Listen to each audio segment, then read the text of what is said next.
నమస్కారం. నా పేరు doctor Tumu Mahesh Kumar, vascular neuro intervention radiologist, Mallareddy Narayana multi speciality hospital. ఈ రోజు మనం డిస్కస్ చేసే పేషెంట్ వచ్చేసి తను 49 years ओल्ड हाउस वाइफ.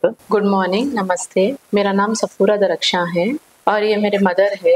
जो पेशेंट है इनका नाम फातिमा शहाना है. 49 years के हैं नो. सो एक्चुअली क्या हुआ बोले तो इनका थोड़ा हेल्थ इशू था, बीपी शुगर इनको ऑलरेडी था, इनको बीपी शुगर. सो एक दिन क्या हुआ सडनली हेडेक वॉमिटिंग्स बोल के सिवियर पेन आया था. सो हम लोग घर के पास जो फिजिशियन रहते हैं फिजिशियन के पास लेकर गए तो इनके इमीडिएटली पूरा इनका डायग्नोस्टिक करे, जैसे कि सीटी स्कैन MRI वो सब करने के बाद पता चला कि इनको एंजियो प्रॉब्लम है बोल के पता चला इनको.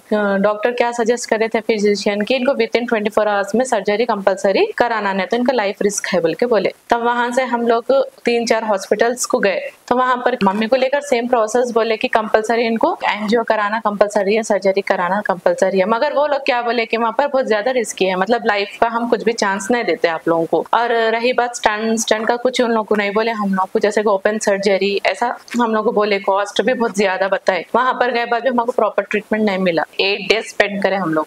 8 days में हम सेम करे, MRI कराए, सिटी स्कैन कराए और एंजियोग्राफ कराए, सब कंप्लीट कराए बाद भी क्या बोले वहां पर बहुत ज्यादा कॉस्ट बताए और वहां के डॉक्टर्स नर्स कोई भी करेक्ट हमको रिस्पांस नहीं दिए. इवन पेशेंट भी बहुत ज्यादा सफर हुए. सो मैं मेरे ब्रदर दोनों यहाँ पर मल्लारेड्डी हॉस्पिटल को आकर पूरा डिटेल्स मम्मी का जो भी है पूरा फाइल्स वगैरह बताए तो सर हम लोग को नीटली पोलाइटली सजेस्ट करे कि ऐसा मम्मी को सर्जरी करना पड़ेगा. सो यहाँ पर कॉस्ट भी बहुत कम है.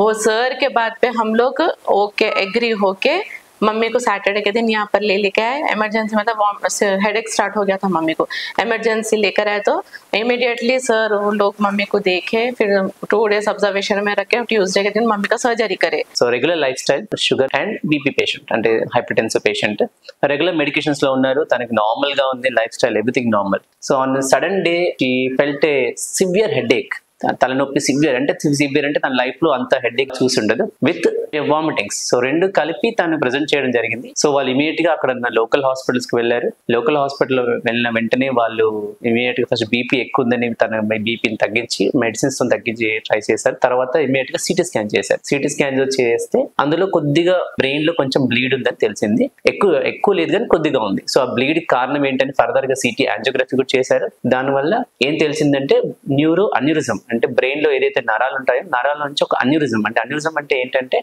ఏదైతే బ్రెయిన్ లో మనకి రక్తనాళాలు ఉంటాయో దానిలో నుంచి ఒక చిన్న పొర వీక్ అయ్యి ఒక బీపీ ఎక్కువ అవడం వల్ల ఆ పొర అనేది ఉబ్బడం జరుగుతుంది. సో అది పగడం వల్ల తనకి మెయిన్ గా ఈ హెమరేజిక్ స్ట్రోక్ అంటారు. సో సివియర్ హెమరేజిక్ స్ట్రోక్ ఏంటంటే కాళ్ళు పడిపోవడం అలాంటివి జరుగుతుంటాయి. కాకపోతే ఇది పార్షియల్లీ పగలడం వల్ల తనకి ఓన్లీ ఆ సిమ్టమ్స్ తోని తను అక్కడికి BP high rise symptoms, headache, vomitings present చేయడం జరిగింది. సో తర్వాత అక్కడి నుంచి మనకి ఫర్దర్ గా మన హాస్పిటల్ కి రిఫర్ చేయడం జరిగింది. ఇలాంటి అన్యూరిజం ట్రీట్మెంట్ అక్కడ లేదు, అవైలబుల్ లేదని చెప్పి మన మల్లారెడ్డి నారాయణకి రిఫర్ చేయడం జరిగింది. సో ఇక్కడికి వచ్చిన తర్వాత మనం ఫర్దర్ గా వాళ్ళకి కౌన్సిల్ చేసాము. ఈ అన్యూరిజం అనేది ఎలా ఉంటుందంటే జనరల్ గా ఈ అన్యూరిజం ని మనము చాలా చిన్న అన్యూరిజమ్స్ ఉన్నప్పుడు సింపుల్ గా మనం కాయిలింగ్ కానీ అలా చేసుకొని చేయొచ్చు. కానీ ఇది కొంచెం చాలా పెద్ద అన్యూరిజం. సో ఈ అన్యూరిజం ని మనము కాయిలింగ్ ద్వారా క్లోజ్ చేయలేం కాబట్టి ఒక స్టెంట్ వేసుకోవాల్సి వస్తుంది మెదడులో. సో ఈ స్టెంట్ ఎలా పనిచేస్తుందంటే ఏదైతే మనకు ఆ పొర ఉబ్బిందో, ఏదైతే పగులుతుందో ఆ పొరని మనకి ఆ రక్తనాళాలు అక్కడ వెళ్లకుండా, రక్తం సరఫరా అక్కడ వెళ్లకుండా టోటల్ గా నార్మల్ సర్క్యులేషన్ బ్రెయిన్ లోకి పంపిస్తుంది. సో అక్కడ మనము స్టెంట్ వేయడం అనేది వాళ్ళకి క్లియర్ గా చెప్పాము. దాన్ని ఫ్లో డైవర్టర్ అంటారు, ఫ్లో డైవర్టర్ స్టెంట్. సో అది వాళ్ళకి ఎక్స్ప్లెయిన్ చేసి మనం ఇమీడియట్ గా మనము ఫ్లో డైవర్టర్ స్టెంట్ మనము ఈ పేషెంట్ కి వేయడం జరిగింది. సో వేసిన వెంటనే ఇది మనకి విత్ ఇన్ 24 hours లో పేషెంట్ నార్మల్, ఇప్పుడు హెడేక్ లేదు, నో వామిటింగ్స్. అండ్ ఈ రోజు మనం విత్ ఇన్ 48 hours లో మన పేషెంట్ డిశ్చార్జ్ కూడా చేస్తున్నాం. సో ఇలాంటి అరుదైన కేసులు ఎలా అంటే, సో ఎప్పుడైనా కూడా మనకి ఒక పేషెంట్ 2 రకాలుగా చూసుకోవచ్చు. ఒకటి అనేది ischaemic stroke and haemorrhagic stroke. Ischaemic stroke అంటే మనకి జనరల్ గా బ్రెయిన్ లో క్లాట్ ఫామ్ అవుతుంది డైరెక్ట్ గా. సో ఆ క్లాట్ ని కూడా మనము డైరెక్ట్ గా ఇంటర్వెన్షనల్ ట్రీట్మెంట్ ద్వారా మనం తీసేయచ్చు ట్రీట్మెంట్. కానీ ఇది వచ్చేసి హెమరేజిక్ స్ట్రోక్ కింద మనం తీసుకోవాలి.